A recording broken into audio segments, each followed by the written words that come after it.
Hello, welcome to the presentation of our survey results from the Next Big Step, as shown during the second day of workshops at the IPC UK 2015.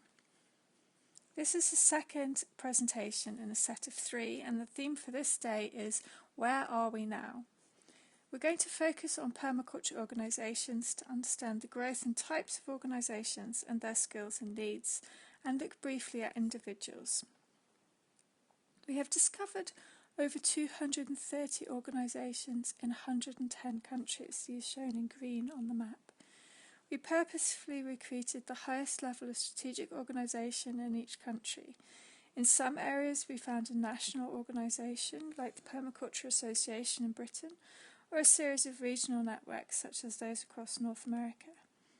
In others we found just a lone pioneering permaculture project paving the way. We are keen to hear more about these areas in red, particularly in Africa, the Middle East and Asia, so if you know of any people or projects in these countries, please do drop us a line. This graph shows the cumulative number of permaculture organisations since 1978, when the term permaculture was first used.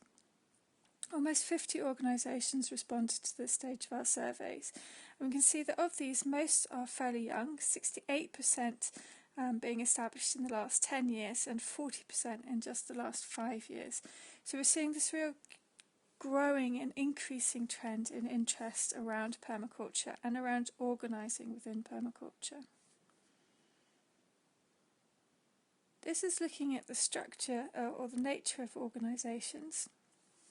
And we can see that the vast majority, in this case 58% of organisations are charitable or not-for-profit, others are voluntary, and then we've got a few businesses, cooperatives and networks, and one or two that were private household level projects.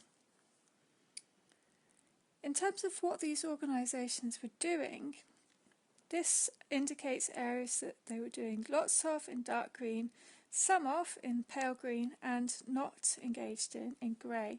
So we can see that most act as a hub for local projects and practitioners.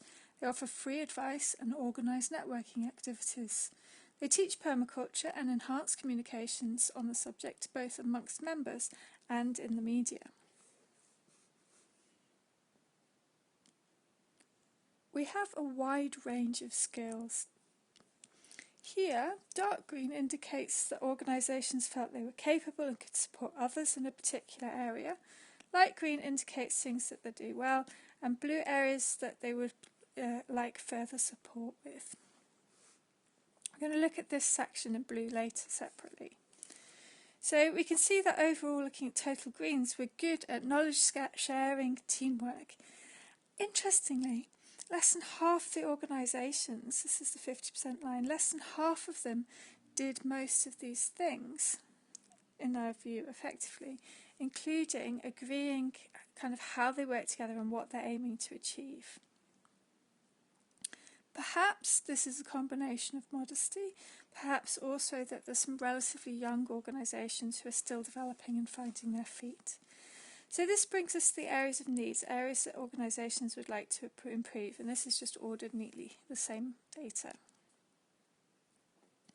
So we can see straight away most would like to improve fundraising, which might indicate some financial insecurity, but also the increasingly competitive funding environment that many of these not-for-profits are operating in. It does raise a question around, do we need to be more enterprising, or in fact, how can we be more enterprising within permaculture? The second most common need is around making the best use of the capacity of volunteers. This is likely to mirror a common theme of throughout all of our lives, I'm sure, of how do we use our limited time most effectively. And I think there are some opportunities to learn from groups and organisations that feel that they're effective at this. Because many of us are inherently reflective practitioners, and that's part of our design process, it's not surprising to see that enabling learning from mistakes in our network also receives a high priority in areas to improve. So how can we help new organisations to learn from those who've gone before so that they can develop and grow successfully? How can we enable established organisations to benefit from new ideas, processes and structures?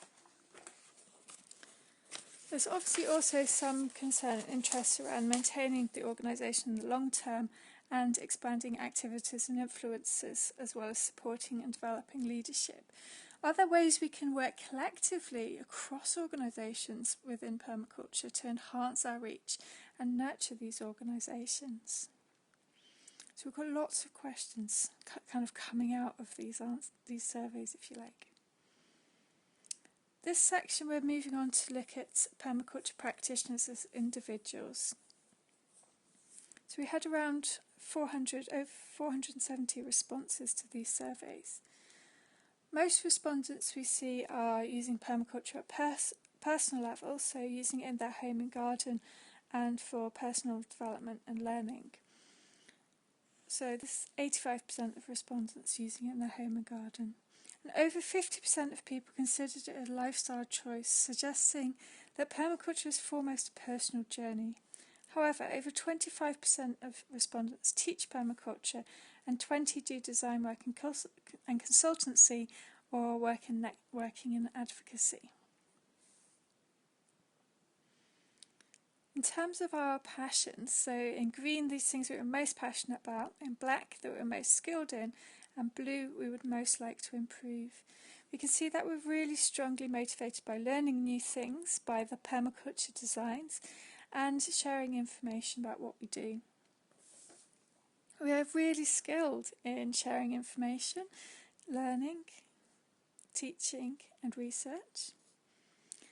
Interestingly, the biggest gaps between what we feel we're good at in green, what we feel we're good at in black, and what we'd like to improve in those shown in blue.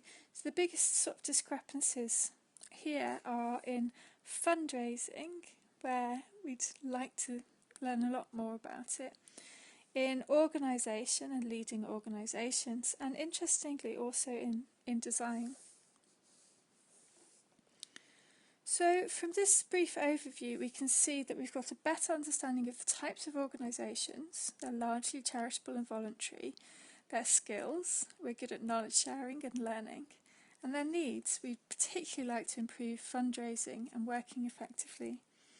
We have a bit more knowledge about individual practitioners who often see permaculture as a lifestyle choice more than a design process or a tool, and we understand what they enjoy, so we love to learn and share information.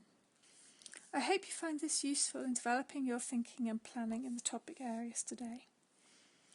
The next session is based around increasing coherence and effectiveness, and we will look at some responses to how we can improve permaculture practice and thoughts on how to enhance our effectiveness in areas like education and research. I hope you come to listen to that next session. Thank you for watching.